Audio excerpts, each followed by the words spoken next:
અમેરિકામાં રહેતા લાખો ભારતીયો અને ખાસ કરીને ગ્રીન કાર્ડની રાહ જોઈ રહેલા પરિવારો માટે એક ખૂબ જ મહત્વપૂર્ણ અને ચિંતાજનક અપડેટ સામે આવ્યા છે.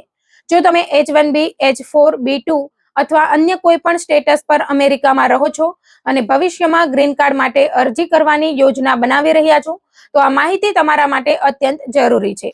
કારણ કે 18 સપ્ટેમ્બર 2026 થી અમલમાં આવનારો નવો પબ્લિક ચાર્જ રૂલ હજારો નહીં પરંતુ લાખો ઇમિગ્રન્ટ્સના ભવિષ્યને સીધી અસર કરી શકે છે. આ નિયમ માત્ર કાયદામાં ફેરફાર નથી, પરંતુ તે ગ્રીન કાર્ડ મેળવવાની સમગ્ર પ્રક્રિયાને વધુ કડક બનાવી શકે છે. ઘણા લોકો આજે પણ આ નિયમને સામાન્ય ફેરફાર માની રહ્યા છે, પરંતુ ઇમિગ્રેશન નિષ્ણાંતોનું કહેવું છે કે જો સમયસર તૈયારી નહીં કરવામાં આવે તો વર્ષો સુધીની મહેનત અને રાહ એક જ નિર્ણયમાં વ્યર્થ જઈ શકે છે. તેથી આ સમગ્ર માહિતી ધ્યાનથી સમજો, કારણ કે એક નાની ભૂલ પણ મોટી મુશ્કેલીનું કારણ બની શકે છે. સૌથી પહેલા સમજીએ કે પબ્લિક ચાર્જ રૂલ એટલે શું. અમેરિકન ઇમિગ્રેશન કાયદા હેઠળ સરકાર એ ચકાસે છે કે ગ્રીન કાર્ડ માટે અરજી કરનાર વ્યક્તિ ભવિષ્યમાં પોતાની આવક પર જીવન જીવશે કે પછી સરકારની આર્થિક સહાય પર નિર્ભર બનશે. જો ઇમિગ્રેશન અધિકારીને એવું લાગે કે અરજદાર ભવિષ્યમાં સરકારના લાભો પર આધાર રાખી શકે છે, તો તેને પબ્લિક ચાર્જ ગણવામાં આવી શકે છે. સૌથી મહત્વની વાત એ છે કે અધિકારીને માત્ર ખાતરી હોવી જરૂરી નથી. જો તેમને કદાચ પણ એવું લાગે કે અરજદાર સરકાર પર નિર્ભર બની શકે છે, તો પણ ગ્રીન કાર્ડ અરજી નકારી શકાય છે. એટલે હવે નિર્ણય માત્ર દસ્તાવેજો પર નહીં, પરંતુ અધિકારીના મૂલ્યાંકન પર પણ આધારિત રહેશે. આ નિયમનો ઇતિહાસ પણ સમજવો જરૂરી છે. વર્ષ 2020માં ટ્રમ્પ પ્રશાસને પ્રથમ વખત પબ્લિક ચાર્જ રૂલને ખૂબ કડક સ્વરૂપમાં રજૂ કર્યો હતો. ત્યારબાદ 2022માં બાઇડેન પ્રશાસને તેમાં મોટા ફેરફારો કરીને તેનો વ્યાપ ઘણો ઓછો કરી દીધો હતો અને માત્ર સીધી રોકડ સરકારી સહાયને જ મુખ્ય માપદંડ માનવામાં આવતી હતી. પરંતુ હવે 2026માં ટ્રમ્પ પ્રશાસન ફરી એકવાર વધુ કડક અને વ્યાપક પબ્લિક ચાર્જ રૂલ લઈને આવ્યું છે, જે 18 સપ્ટેમ્બર 2026 થી અમલમાં આવશે. આ વખતે નિયમ અગાઉ કરતા વધુ કડક છે અને તેમાં અધિકારીઓને ઘણી વિશાળ સત્તાઓ આપવામાં આવી છે. હવે સૌથી મોટો પ્રશ્ન એ છે કે આ નવા નિયમોમાં એવું શું બદલાયું છે. અગાઉ ઘણા લાભોને પબ્લિક ચાર્જના મૂલ્યાંકનમાં ખાસ મહત્વ આપવામાં આવતું નહોતું, પરંતુ હવે સરકારી લાભોની યાદી ઘણી મોટી બની ગઈ છે. જો કોઈ વ્યક્તિએ મેડિકેડ જેવી સરકારી આરોગ્ય સહાય લીધી હોય, ફૂડ સ્ટેમ્પ્સ એટલે કે SNAP નો લાભ લીધો હોય, હાઉસિંગ વાઉચર દ્વારા રહેઠાણ માટે સહાય મેળવી હોય અથવા અન્ય કોઈ પણ સરકારી પબ્લિક બેનિફિટ્સનો ઉપયોગ કર્યો હોય, તો તે તમામ બાબતો ઇમિગ્રેશન અધિકારીના મૂલ્યાંકનમાં આવી શકે છે. એટલે હવે માત્ર એક પ્રકારની સહાય નહીં, પરંતુ સરકારી સહાયનો લગભગ દરેક પ્રકાર તપાસ હેઠળ આવી શકે છે. આ ઉપરાંત સૌથી મહત્વપૂર્ણ બાબત છે અધિકારીઓની ડિસ્ક્રિશન એટલે કે વિવેક બુદ્ધિ.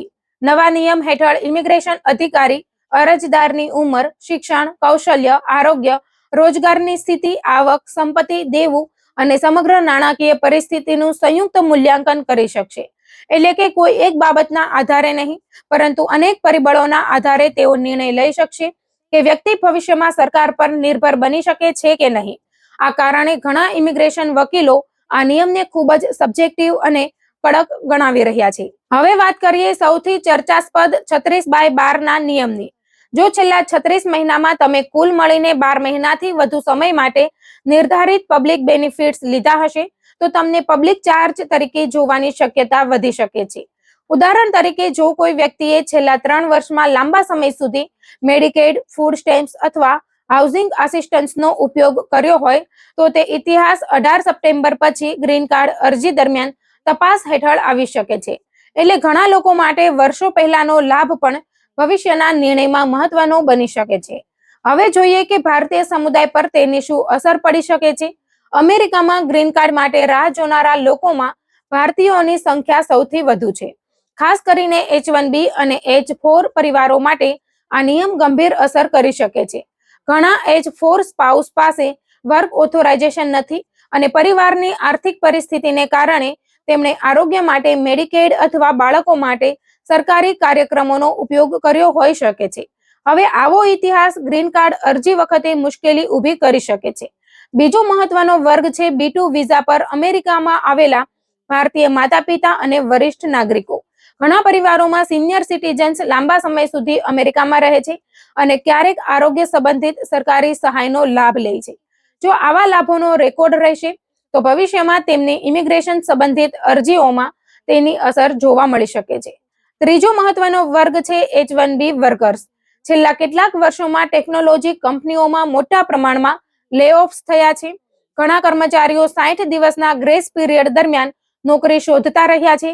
જો આ સમય દરમિયાન કોઈ સરકારી લાભ લેવાયો હોય તો તેનો ઇતિહાસ પણ ગ્રીન કાર્ડ પ્રક્રિયામાં તપાસ હેઠળ આવી શકે છે. એટલે લેઓફ પછી લેવામાં આવેલા નિર્ણયો પણ ભવિષ્યમાં મહત્વ ધરાવી શકે છે. આ નિયમ અંગે ઇમિગ્રેશન નિષ્ણાંતો અને સંસ્થાઓએ પણ ગંભીર ચિંતા વ્યક્ત કરી છે. નેશનલ ઇમિગ્રેશન લો સેન્ટરનું માનવું છે કે આ નિયમ ભયનું વાતાવરણ ઊભું કરી શકે છે અને અમેરિકાને એવો દેશ બનાવી શકે છે જ્યાં માત્ર આર્થિક રીતે મજબૂત લોકો માટે જ ઇમિગ્રેશન સરળ રહે. બીજી તરફ પ્રોટેક્ટિંગ ઇમિગ્રન્ટ ફેમિલીઝ કોએલિએશન એ આ નિયમને ઇમિગ્રન્ટ પરિવારો માટે મોટો પડકાર ગણાવ્યો છે. ઘણા કાનૂની નિષ્ણાંતોનું કહેવું છે કે લોકો ડોક્ટર પાસે જવામાં, જરૂરી આરોગ્ય સારવાર લેવામાં અથવા ખોરાક સહાય મેળવવામાં પણ ડર અનુભવશે, કારણ કે તેમને લાગશે કે આ માહિતી ભવિષ્યમાં તેમની સામે વાપરવામાં આવશે. કાનૂની સ્થિતિની વાત કરીએ તો 2020માં પણ આ નિયમ સામે અનેક કેસ થયા હતા. વિવિધ રાજ્યો અને સંસ્થાઓએ કોર્ટમાં પડકાર આપ્યો હતો, પરંતુ અંતે સુપ્રીમ કોર્ટે કેસ ચાલતો હોવા છતાં નિયમ અમલમાં રહેવા દીધો હતો. હવે 2026માં પણ ફરીથી કોર્ટમાં પડકાર થઈ શકે છે અને સ્ટે મેળવવાના પ્રયાસો થઈ શકે છે. જો કે ઇમિગ્રેશન નિષ્ણાંતોનું સ્પષ્ટ કહેવું છે કે માત્ર કોર્ટના નિર્ણયની રાહ જોવી યોગ્ય નહીં ગણાય. 18 સપ્ટેમ્બરથી નિયમ અમલમાં આવશે એવી તૈયારી રાખવી વધુ સમજદારી ભર્યો નિર્ણય રહેશે. હવે સૌથી મહત્વની વાત, જો તમે ગ્રીન કાર્ડ માટે અરજી કરવાની યોજના બનાવી રહ્યા છો તો અત્યારે શું કરવું જોઈએ? સૌથી પહેલા, જો તમે હાલમાં કોઈ પબ્લિક બેનિફિટ્સ લઈ રહ્યા હોય અને તે તમારા કેસમાં અસરકારક બની શકે તો તમારી પરિસ્થિતિ સમજીને યોગ્ય કાનૂની સલાહ લેવી જોઈએ. કોઈ પણ લાભ અચાનક બંધ કરતા પહેલા ઇમિગ્રેશન અને સંબંધિત ક્ષેત્રના નિષ્ણાંત વકીલની સલાહ લેવી જરૂરી છે, કારણ કે દરેક વ્યક્તિનો કેસ અલગ હોય છે. બીજું, તમારા ભૂતકાળના લાભોનો સંપૂર્ણ રેકોર્ડ તૈયાર રાખો અને વકીલ સાથે તેની સમીક્ષા કરો. ત્રીજું, H4 વિઝા ધારકો માટે શક્ય હોય તો એમ્પ્લોયમેન્ટ ઓથોરાઇઝેશન મેળવવાના વિકલ્પો અંગે સમયસર માહિતી મેળવો, જેથી તમારી નાણાકીય સ્થિતિ વધુ મજબૂત દેખાય. ચોથું, બેંક સ્ટેટમેન્ટ્સ, ટેક્સ રિટર્ન્સ, પગારની વિગતો, રોજગારના પુરાવા અને અન્ય તમામ નાણાકીય દસ્તાવેજો ગોઠવી રાખો, જેથી જરૂર પડે ત્યારે તમે સાબિત કરી શકો કે તમે સરકારની આર્થિક સહાય વગર પોતાનું જીવન ચલાવી શકો છો.